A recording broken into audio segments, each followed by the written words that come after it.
My dear students, welcome at Captain Batra classes. As all you know that nowadays we are studying verb. In verb, first of all, we'll discuss about the definition of the verb. All you know that when I ask definition of the verb, most of the students say that verb is an action word. Now I come to the real definition of the verb. What is the verb? Verb is a word that tells or asserts something about the subject. This is an action word or doing word.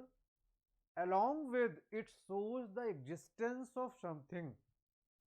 As I told you that if I ask a question from the students, यानी अगर मैं आपसे ये प्रश्न पूछूं कि verb किसे कहते हैं, तो आपका रिप्लाई ये आता है कि वर्ब हम एक्शन वर्ड को कहते हैं या वर्ब हम डूइंग वर्ड को कहते हैं। अगर हिंदी में कहें तो वर्ब हम ऐसे शब्द को कहते हैं जिसे किसी कार्य का करना या होना पाया जाता है। अब आप ये सोचिए कि अगर हम वर्ब को किसी कार्य का करना या होना पाया जाता है, अगर केवल इतनी ही डेफिनेशन दें तो आगे मैं आपके लिए एग्जाम्पल दूसरा साइड करता हूं कि हम वर्ब किसे कहते हैं। जैसे मैंने लिखा कि हरी राइट्स अ लेटर। अब हरी राइट्स अ लेटर में आप सबको मालूम है कि ये जो राइट है दिस इज अ वर्ब, और आपकी जो डेफिनेशन है कि जिससे किसी कार्य का करना पाया जाता है, ये भी यहाँ पर करेक्ट है कि ही राइट्स अ लेटर में जो राइट है दिस शोज एन एक्शन, यानी इससे किसी कार्य का करना पाया जाता है। लेकिन अगर मैं आपसे पूछूं कि आई एम अमित, मैं अमित हूं, अब यहां जो एम है दिस इज अ वर्ब, ये वर्ब है। लेकिन क्या आपकी जो डेफिनेशन है कि जिससे किसी कार्य का करना पाया जाता है उसे हम वर्ब कहते हैं, क्या ये डेफिनेशन अप्लाई होती है? तो इसका रिप्लाई आपको मिलेगा कि नो, जो डेफिनेशन आपने दी वो अप्लाई नहीं होती। यानी वर्ब की ये डेफिनेशन कि जिससे किसी कार्य का करना पाया जाता है, ये एग्जैक्टली करेक्ट डेफिनेशन नहीं है। क्योंकि अगर ये सही होती तो इसको हर जगह पर अप्लाई होना चाहिए था, आई एम अमित में अप्लाई होना चाहिए। या आगे एक और एग्जाम्पल लिखा हुआ है कि देयर वॉज अ किंग, यहां पर भी वॉज में भी अप्लाई होना चाहिए। जबकि आप जानते हैं कि is am are was were, यानी जो बी के फॉर्म्स होते हैं, जब हम बी के फॉर्म्स को यूज करते हैं तो ये क्या शो करते हैं? ये किसी चीज के एग्जिस्टेंस को, यानी कोई चीज के अस्तित्व को, यानी किसी चीज के होने को दिखाते हैं, ना कि कोई चीज के करने को दिखाते हैं। तो आई एम अमित में जो एम है this shows the existence of something.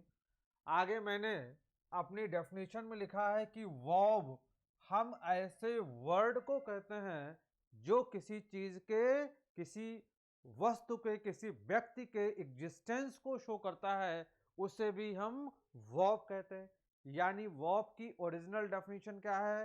Verb is a word, यानी वर्ब हम ऐसे वर्ड को कहते हैं जिससे किसी कार्य का करना या होना पाया जाता है। मीन्स टू से जो किसी एक्शन को शो करे या जो किसी चीज के एग्जिस्टेंस को शो करे, उसे हम क्या कहते हैं? दैट इज कॉल्ड वर्ब, उसे हम वर्ब कहते हैं। इसके अलावा वर्ब की डेफिनेशन ये भी है कि verb is a word. Verb हम ऐसे वर्ड को कहते हैं जो सब्जेक्ट के बारे में कुछ कहता है या बतलाता है। जैसे जब आपने कहा कि हरी राइट्स अ लेटर, इसमें जो राइट्स है वो हरी के बारे में कुछ कहता है कि Hari writes a letter, who writes a letter, Hari writes a letter. यानी यहां पर जो राइट्स है, दिस टेल्स और asserts something about the subject, ये सब्जेक्ट के बारे में कुछ कह रहा है या कुछ बतला रहा है। इस प्रकार से ये क्या हो गया, दिस इज अ वर्ब। तो वर्ब की ओरिजिनल डेफिनेशन क्या है कि verb is a word, verb हम ऐसे वर्ड को कहते हैं जो सब्जेक्ट के बारे में कुछ कहता है या बतलाता है, या आप ये भी कह सकते हैं कि जिससे किसी कार्य का करना या होना पाया जाता है, उसे हम क्या कहते हैं, that is called the verb. एक और बात आपको ध्यान रखनी होगी कि जब मैंने आपको नाउन पढ़ाया तो मैंने आपसे बोला कि नाउन इज अ वर्ड। जब मैंने आपको प्रोनाउन पढ़ाया तो मैंने कहा कि प्रोनाउन इज अ वर्ड। और जब मैं आपको वर्ब पढ़ा रहा हूं तो मैं आपसे ये कह रहा हूं कि वर्ब इज अ वर्ड। आगे जितने पार्ट्स ऑफ स्पीच में आपको बताऊंगा, सब में ये बात कॉमन रहेगी कि noun is a word, pronoun is a word, verb is a word, conjunction is a word, preposition is a word. वजह क्या है? वजह यह है कि noun, pronoun, verb, adverb, conjunction, preposition, ये सभी क्या है? ये सभी के सभी पार्ट्स ऑफ स्पीच है। और in the very beginning I told you that parts of speech are the words. Parts of speech हम उन वर्ड्स को कहते हैं, उन शब्दों को कहते हैं जिनको हम लिखते या बोलते समय यूज करते हैं। तो वर्ब क्या है? वर्ब ये एक वर्ड है। प्रोनाउन क्या है? ये एक वर्ड का नाम है। तो इस प्रकार से जो राइट्स है, जो एम है और जो वॉज है, ये वर्ड्स हैं। और इन वर्ड्स को हमने एक पर्टिकुलर नाम दिया वर्ब। और यही हम लोग डिस्कस कर रहे थे कि आखिर इसको हम वर्ब क्यों कहते हैं। तो इसको हम वर्ब इसलिए कहते हैं क्योंकि ये सब्जेक्ट के बारे में कुछ कहता है या बतलाता है। या आप ये भी कह सकते हैं कि जो जिससे किसी कार्य का करना या होना पाया जाता है, उसे भी हम क्या बोलते हैं? उसको भी हम वर्ब कहते हैं। चलिए नेक्स्ट बात में आते हैं। अगली बात यह है कि वर्ब के कितने टाइप्स होते हैं, कितने प्रकार की वर्ब्स होती हैं। हालांकि इन सब चीज़ों का हमारे कॉम्पिटिटिव इंग्लिश में कोई बहुत बड़ा रोल नहीं है, लेकिन फिर भी आपको ये समझना होगा कि वर्ब के कितने टाइप्स होते हैं। ये आपकी अंडरस्टैंडिंग को डेवलप करने में और ग्रामर के आगे के जो रूल्स हैं उनको भी समझने में आपकी हेल्प करते हैं। तो टाइप्स ऑफ वर्ब में सबसे पहले वर्ब दो तरह की होती हैं। वर्ब के टू टाइप्स होते हैं। पहला क्या है? पहला है मेन वर्ब और दूसरा है ऑक्सिलरी वर्ब। मेन वर्ब हम कौन सी वर्ब को कहते हैं? और ऑक्सिलरी वर्ब या इसे हम हेल्पिंग वर्ब भी कहते हैं, जिसको हिंदी में सहायक क्रिया कहते हैं। तो मेन वर्ब कौन सी वर्ब होती हैं और हेल्पिंग वर्ब हम कौन सी वर्ब को कहते हैं? तो मेन वर्ब को हम हिंदी में कहते हैं मुख्य क्रिया। और हेल्पिंग का मतलब क्या होता है? सहायक क्रिया। जैसे read, write, play, listen, see, come and go, ये मेन वर्ब होती हैं। ये मेन वर्ब इसलिए होती हैं कि आप इनको सेंटेंस में अकेले यूज कर सकते हैं। जैसे आप ये कह सकते हो कि ही गोज। जब आपने लिखा कि ही गोज, तो यहां आपने किसी और चीज को यूज नहीं किया, आपने सिर्फ ये बोला कि ही गोज। इसमें जो गो है ये मेन वर्ब है। जब आप ये कहते हैं कि दे प्ले, जब आप ये कहते हैं कि आई लिसन, तो ये सभी मेन वर्ब्स हैं क्योंकि इनका हम सेंटेंस में अकेले यूज कर सकते हैं।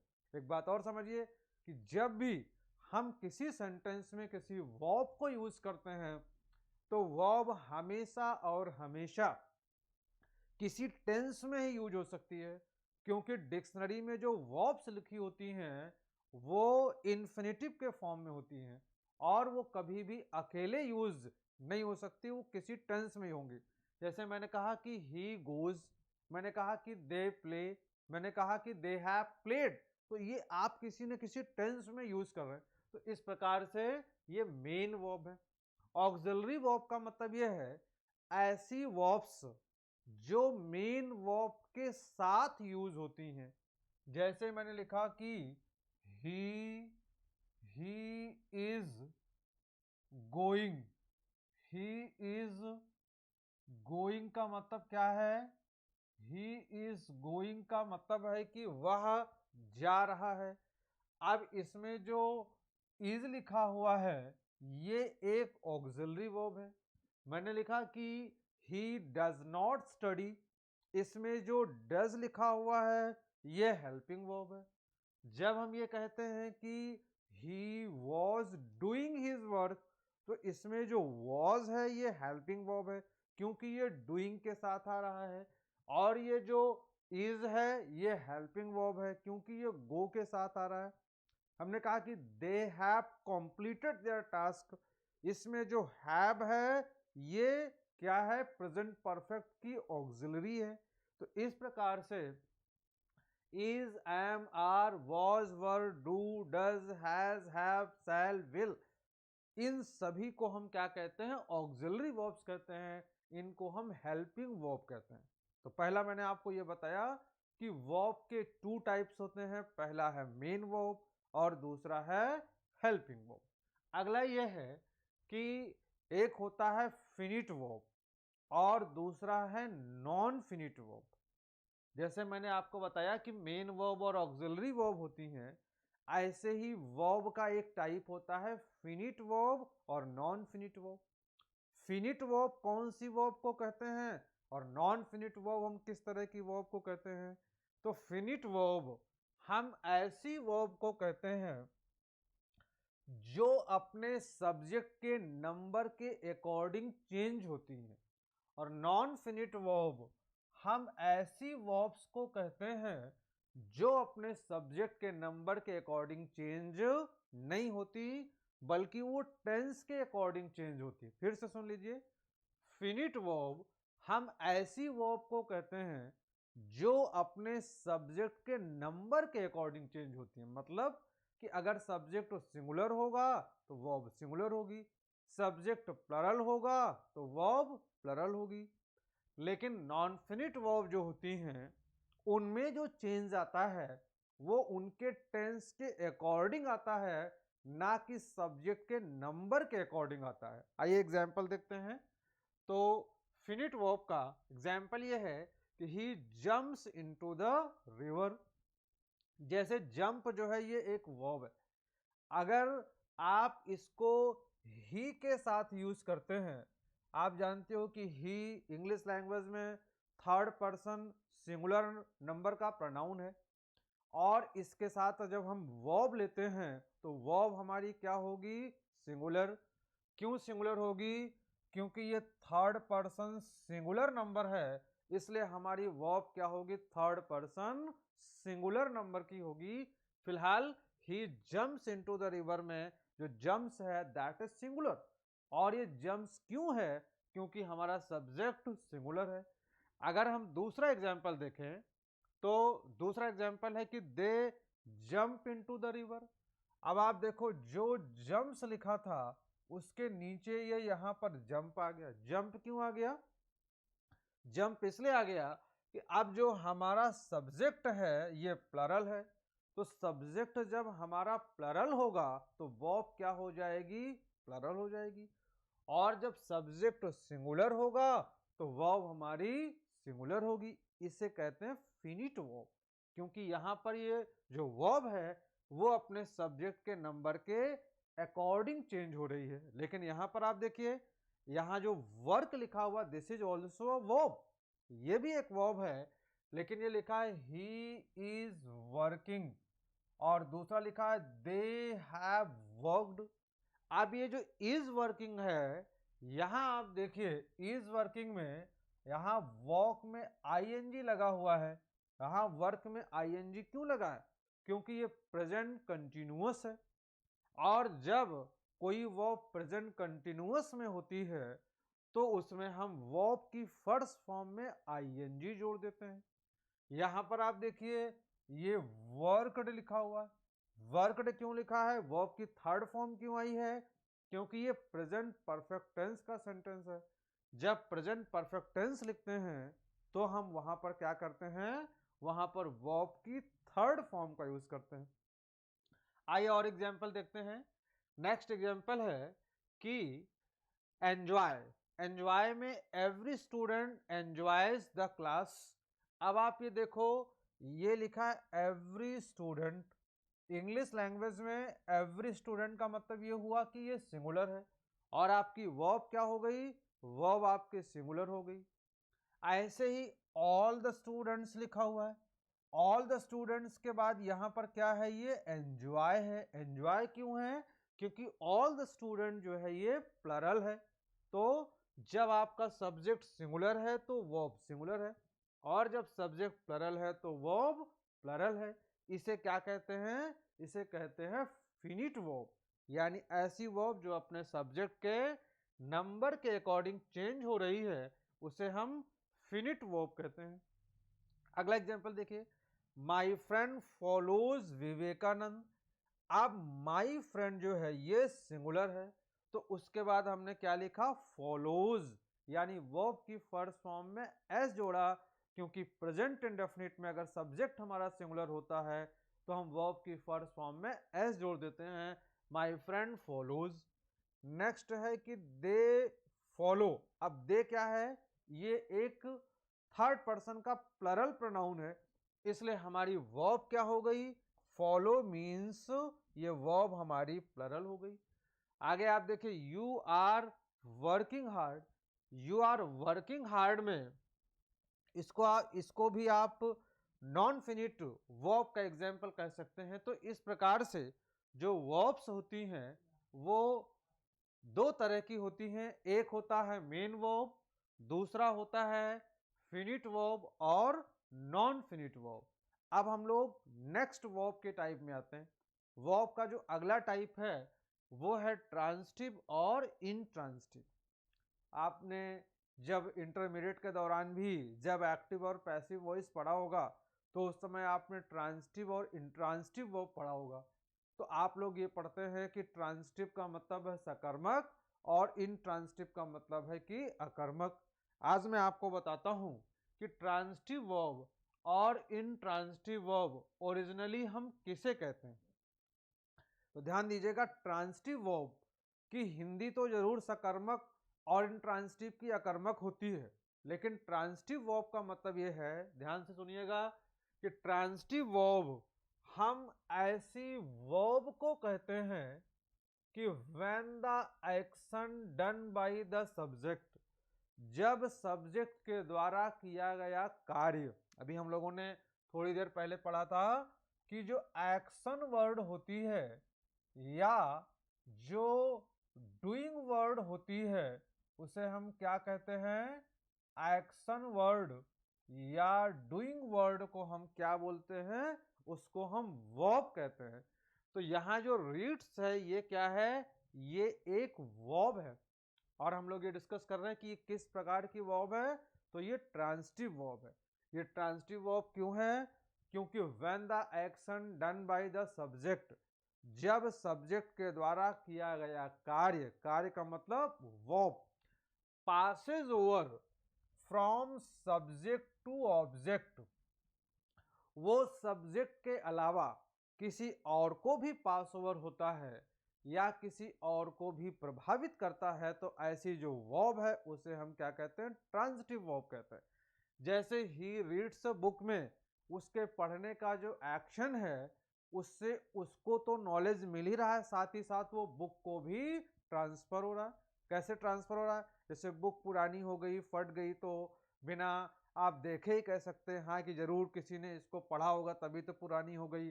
नहीं, आप बुक खरीद करके लेके आइए और शेल्फ में रख दीजिए, कभी आप उसको ओपन ना करिए तो उस पर कोई गंदी नहीं होगी, वो साफ सुथरी वैसी रखी रहेगी।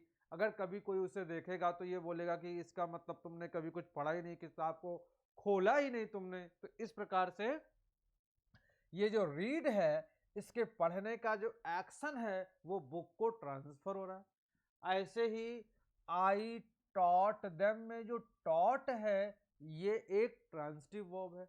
ट्रांजिटिव वर्ब कैसे है? मेरे पढ़ाने का जो एक्शन है वो देम को ट्रांसफर हुआ। कैसे ट्रांसफर हुआ? मैंने आपको पढ़ाया और मेरे पढ़ाने से आपको नॉलेज मिला, यानी ये जो एक्शन है इस एक्शन से आई यानी मैं तो प्रभावित हो रहा है, यानी सब्जेक्ट तो प्रभावित हो रहा है, इसके साथ ही साथ कोई और प्रभावित हो रहा है, और जो प्रभावित हो रहा है उसे हम ऑब्जेक्ट कहते हैं, और ऐसी जो वर्ब होती है उसे हम ट्रांजिटिव वर्ब कहते हैं। और आप देखिए आई टॉट देम इंग्लिश, इसमें दो ऑब्जेक्ट हैं। जब आप किसी वर्ब को लेते हैं ट्रांजिटिव वर्ब को, तो उसमें दो ऑब्जेक्ट भी हो सकते हैं। दो ऑब्जेक्ट का मतलब एक होता है डायरेक्ट ऑब्जेक्ट और एक होता है इनडायरेक्ट ऑब्जेक्ट।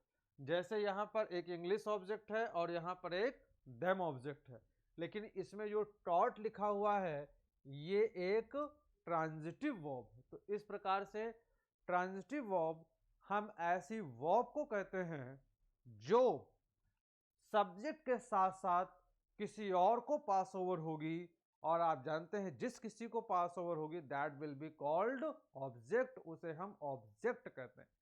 अब हम लोग आते हैं इंट्रांजिटिव वर्ब में। इंट्रांजिटिव वर्ब ऐसी वर्ब को कहते हैं जो सब्जेक्ट के अलावा किसी और को भी पास ओवर नहीं होती। जैसे हमने बोला कि ही लॉफ्स लाउडली, तो अब उसके हंसने का जो एक्शन है, उसके हंसने के एक्शन से केवल वो प्रभावित हो रहा है, दूसरा कोई व्यक्ति प्रभावित नहीं हो रहा है। कैसे नहीं प्रभावित हो रहा है? सपोज दैट कि आई एम लॉफिंग लाउडली, मैं जोर जोर से हंस रहा हूं, और मैं हंस रहा हूं तो मुझे एंटरटेन हो रहा है, मेरे को आनंद आ रहा है, मजा आ रहा है। लेकिन ये हो सकता है कि मुझे हंसता हुआ देख करके दूसरा आदमी भी हंसने लगे, लेकिन ये कोई ज़रूरी नहीं है। अगर उसका मूड सही होगा तो हंसेगा, अगर मूड सही नहीं होगा तो नहीं भी हंस सकता, नाराज भी हो सकता है। यानी जो लॉफ है ये एक ऐसा एक्शन है जो किसी और को ट्रांसफर नहीं हो सकता। ऐसे ही आई स्लीप ऑन बेड, अगर मैं सो रहा हूं तो मेरे सोने के एक्शन से मुझे ही रेस्ट मिलेगा, मुझे आराम मिलेगा, किसी और को आराम नहीं मिल सकता। ये बात अलग है मुझे सोता हुआ देख करके कोई दूसरा आदमी सोने लगा, तो इसका मतलब मैंने एक एक्शन किया और उसने भी एक एक्शन किया। ऐसा नहीं कि जैसे मैंने आपको पढ़ाया तो उस पढ़ाने के एक्शन से मैं प्रभावित हो रहा हूं और आप भी प्रभावित होने लगे, ऐसा यहां पर नहीं हो रहा। आई स्लीप ऑन बेड में ऐसा नहीं हो रहा, क्योंकि सोने के एक्शन से, मेरे सोने के एक्शन से केवल मैं अफेक्ट होऊंगा, आप अफेक्ट नहीं हो सकते। अगर आपको आपको सोना है, आपको रेस्ट करना है तो आपको सोना पड़ेगा। तो इस प्रकार से दोनों अलग अलग एक्शन कर रहे हैं। अगला है यू स्माइल। स्माइल एक ऐसी वर्ब है जिसको हम इंट्रांजिटिव वर्ब कहते हैं, क्योंकि मेरे मुस्कुराने से आपके ऊपर उसका फर्क नहीं पड़ सकता, यानी आपको एंजॉयमेंट नहीं मिल सकता। ये बात अलग है कि मेरे को मुस्कुराता हुआ देख करके आपका मूड सही तो आप भी मुस्कुराने लगे, तो दैट इज डिफरेंट थिंग। लेकिन जब आप मुस्कुराएंगे तो वो आपका एक्शन है, मैं मुस्कुराऊंगा तो मेरा एक्शन है, थर्ड पर्सन मुस्कुराएगा तो उसका एक्शन है। तो जितने लोग अलग अलग एक्शन कर रहे हैं, जबकि ट्रांजिटिव वर्ब की डेफिनेशन ये है कि जब एक ही एक्शन से कई सारे लोग, या जो भी एक या 1000 लोग, जैसे मान लो कि मैं आपको पढ़ा रहा हूं और मेरी क्लासरूम में 1000 स्टूडेंट बैठे हुए हैं, तो मेरे पढ़ाने के एक्शन से 1000 स्टूडेंट्स आर बीइंग अफेक्टेड। तो इन दिस वे ये जो टीच है ये ट्रांजिटिव वर्ब है। तो हमने देखा कि ट्रांजिटिव और इनट्रांजिटिव वर्ब। अब हम लोग नेक्स्ट वर्ब में आते हैं। अगली वर्ब है कि इम्पर्सनल वर्ब और है मॉडल वर्ब। तो इम्पर्सनल वर्ब, हम किस प्रकार की वर्ब को हम इम्पर्सनल वर्ब कहते हैं? तो ध्यान दीजिएगा, इम्पर्सनल वर्ब, हम ऐसी वर्ब को कहते हैं जिसके माध्यम से, जिसके थ्रू हम नेचुरल ऑकरेंस को यानी प्राकृतिक घटनाओं को दिखाते हैं, उनको हम क्या कहते हैं? उन्हें हम इम्पर्सनल वर्ब कहते हैं। जिन वर्ब्स के माध्यम से हमने प्राकृतिक घटनाओं को दिखाया हो, जैसे इट इज रेनिंग, ये एक इम्पर्सनल वर्ब है क्योंकि यहां पर हमने बारिश होना, ये एक प्राकृतिक घटना है। ऐसे ही इट इज थंडरिंग, तो ये थंडरिंग भी एक प्राकृतिक घटना है। तो ऐसी वर्ब्स जो नेचुरल ऑकरेंसेस को यानी प्राकृतिक घटनाओं को दिखाती हैं, उन्हें हम इम्पर्सनल वर्ब कहते हैं। चल, नेक्स्ट है कि मॉडल वर्ब। मॉडल वर्ब किसे कहते हैं? मॉडल वर्ब हम ऐसी वर्ब्स को कहते हैं जो, मॉडल वर्ब्स ऐसी वर्ब को कहते हैं जो मूड को एक्सप्रेस करती हैं या जो मोड को एक्सप्रेस करती हैं। यानी ऐसी वर्ब्स जो मूड या मोड को एक्सप्रेस करती हों, उनको हम मॉडल वर्ब कहते हैं। जैसे अगर मैं आपसे ये कहूं कि यू शुड वर्क हार्ड, तो यू शुड वर्क हार्ड का मतलब हमने आपको एक एडवाइस दिया, हमने आपसे कहा कि आपको कठिन मेहनत करना चाहिए, हमने आपको एडवाइस दिया। एडवाइस देना ये एक मूड है या ये एक मोड है, यानी ये एक मनोदशा है हिंदी में। अगर मैं आपसे ये कह दूं कि यू मस्ट लीव नाउ, यानी तुमको तुरंत अभी यहां से जाना है, तो ये भी एक मूड है। और आप जानते हैं जब हम शुड का यूज करते हैं तो वहां पर हम किसी को मॉरल बेसिस पर यानी नैतिक आधार पर उसे हम एडवाइस करते हैं, नैतिक आधार पर उसको हम सलाह देते हैं। लेकिन अगर हम ये कह दें कि यू मस्ट लीव नाउ, तो मस्ट एक ऐसी मॉडल वर्ब है जिसके माध्यम से हम कंपल्शन को, बाध्यता को शो करते हैं। यू मस्ट लीव नाउ, तो मस्ट कंपल्सन को शो करता है और शुड क्या करता है? ये एडवाइस को शो करता है। तो इस प्रकार से कई सारी वर्ब्स हैं, मस्ट है, शुड है और टू है, ये एक नीड है, डेयर है, एक लंबी लिस्ट है। तो इस प्रकार से मॉडल वर्ब हम ऐसी वर्ब्स को कहते हैं जिनके माध्यम से हमने मूड को या मोड को दिखाया हो। तो हम और आगे बढ़ते हैं। नेक्स्ट है कि जो मॉडल वर्ब्स हैं उनके बारे में कुछ और फैक्ट हमको जानना चाहिए, क्योंकि जो मॉडल वर्ब्स हैं उनके बारे में कुछ और बातें भी हैं। मॉडल वर्ब्स में कुछ मॉडल वर्ब्स ऐसी होती हैं, मॉडल वर्ब्स जिनको हम मेन वर्ब की तरह से यूज करते हैं और उनको हम ऑक्सिलरी वर्ब की तरह से भी यूज करते हैं। कुछ मॉडल वर्ब्स हैं जो मेन वर्ब की तरह से और ऑक्सिलरी वर्ब की तरह से यूज होती हैं। सपोज दैट हमने कहा कि यू, मैंने बोला कि you need not worry, you need not worry. अब आप देखिए यहां जो हमने नीड वर्ब को यूज किया है, इसमें ये एक ऑक्सिलरी वर्ब है, यू नीड नॉट वरी। तो यहां जो नीड है ये एक ऑक्सिलरी वर्ब है। अगर मैं ये लिख दूं कि ही नीड्स वरी या ही नीड्स इम्प्रूवमेंट, जब हमने लिखा कि ही नीड्स इम्प्रूवमेंट, तो आप यहाँ ये देख सकते हैं कि इसमें जो नीड्स है ये मेन वर्ब की तरह से यूज हो रहा है, ही नीड्स इम्प्रूवमेंट। नीचे भी लिखा हुआ है ही नीड्स इम्प्रूवमेंट, में जो नीड्स है ये मेन वर्ब की तरह से, और बिल्कुल वैसे ही जैसे हमने किसको यूज किया था, जिस तरह से हमने मेन वर्ब के बारे में बताया था, यानी जैसा हमने फिनिट वर्ब के बारे में बताया था कि अगर आपका सब्जेक्ट सिंगुलर होगा तो वर्ब सिंगुलर होगी, सब्जेक्ट प्लरल होगा तो वो प्लरल होगी।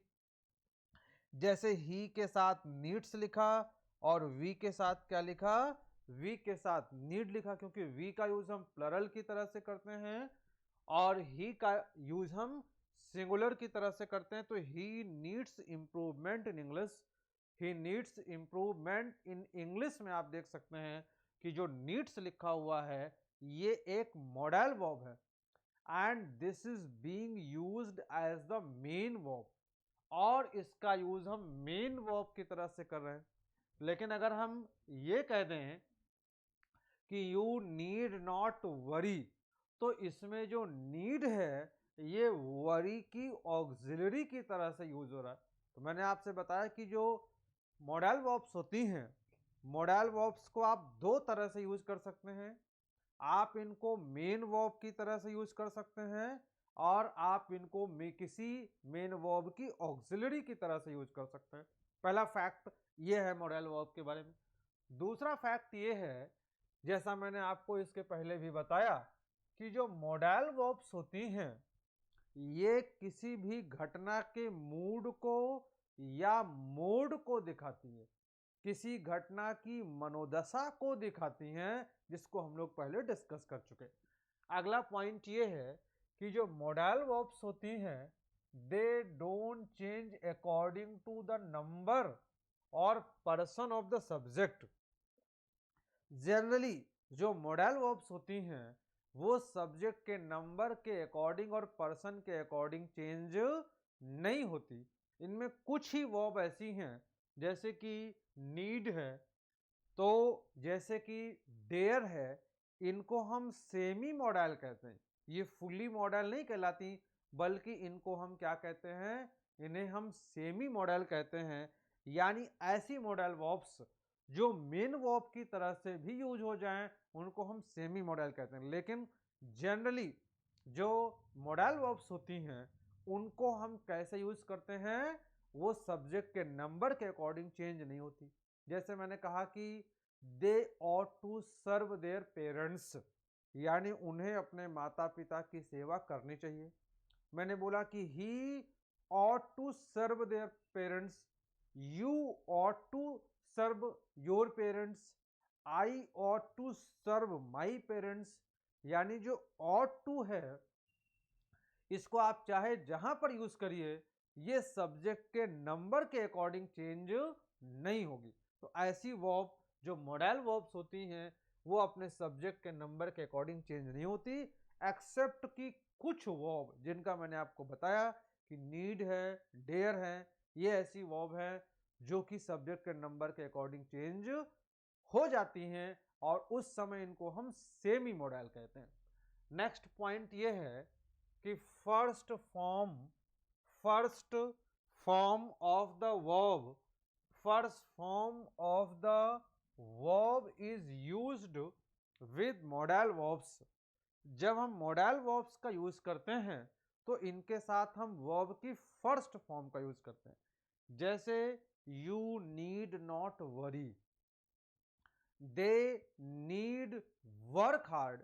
तो जब आप नीड, जैसे आपने यहां पर नीड नॉट का यूज किया, तो जब नीड नॉट का यूज किया तो वरी का यूज किया, यानी वर्ब की फर्स्ट फॉर्म का यूज किया।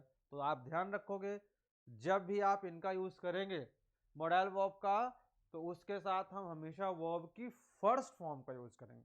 अगला पॉइंट ये है कि जैसा मैंने आपको पहले बताया, कुछ ऐसी मॉडल्स हैं जैसे need, dare, used are used like main verbs, इनको हम मेन वर्ब्स की तरह से भी यूज कर सकते हैं, मैं आपको समझा चुका हूं। And they change according to the number of subject, और वो सब्जेक्ट के नंबर के अकॉर्डिंग चेंज भी हो सकती हैं। इनको हम क्या कहते हैं, सेमी मॉडल्स कहते हैं, जिसका हम लोग डिस्कशन कर चुके हैं। तो इस प्रकार से अपने इस वीडियो लेक्चर में मैंने आपको ये बताया कि वर्ब किसे कहते हैं, वर्ब की डेफिनेशन क्या है, मेन वर्ब किसे कहते हैं, ऑक्सिलरी वर्ब किसे कहते हैं, transitive, intransitive, finite, non finite, modal verb किसे कहते हैं। इस प्रकार से मैंने आपको वर्ब के डेफिनेशन और वर्ब के टाइप के बारे में डिस्कस किया।